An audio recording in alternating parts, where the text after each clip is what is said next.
ধামাইল আমাদের গ্রাম বাংলার চিরাচরিত সংস্কৃতির সাথে ঐতিহ্যগতভাবে জড়িত। আধুনিক এই সময়েও প্রায় প্রতিটা মাঙ্গলিক অনুষ্ঠানে ধামাইল গুরুত্বের সাথে তার স্থান করে নেয়।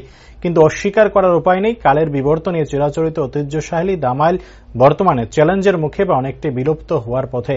এই জায়গায় দাঁড়িয়ে রাজ্য সরকার ধামাইলকে পুনঃজাগরিত করার লক্ষ্যমাত্রাকে সামনে রেখে প্রথমবারের মতো অনুষ্ঠিত করল রাজ্যভিত্তিক ধামাইল উৎসব ও মেলা।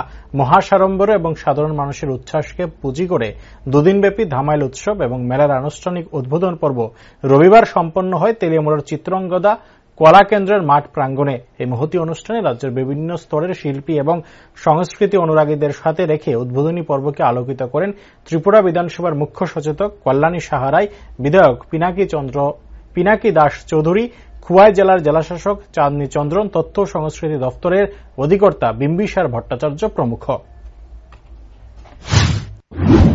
এই ধামাইল উৎসবের কোন প্রশিক্ষণের প্রয়োজন কখনো আমাদের ঠাকুমা দিদিমাদের প্রয়োজন হয়নি, আমাদের মায়েদের কখনো প্রয়োজন হয়নি।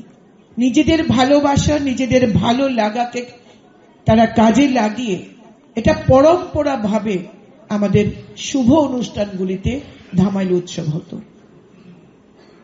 আমরা চাই এই প্রজন্মে যারা ধামাইল উৎসবে ধামাইল নৃত্য করতে চান বা শুভ অনুষ্ঠানে ধামাইল নৃত্য করতে চান, তার প্রচার হোক, তার আরো প্রসার হোক। আগামী দিনে আমাদের প্রত্যেকটি শুভ অনুষ্ঠানে আমরা যেন ধামাইল নৃত্য অন্তত পাই। লোকগীতি এবং অন্যান্য যে সঙ্গীত, তার পাশাপাশি ধামাইল নৃত্য আমাদের হৃদয় ছুঁয়ে যায়।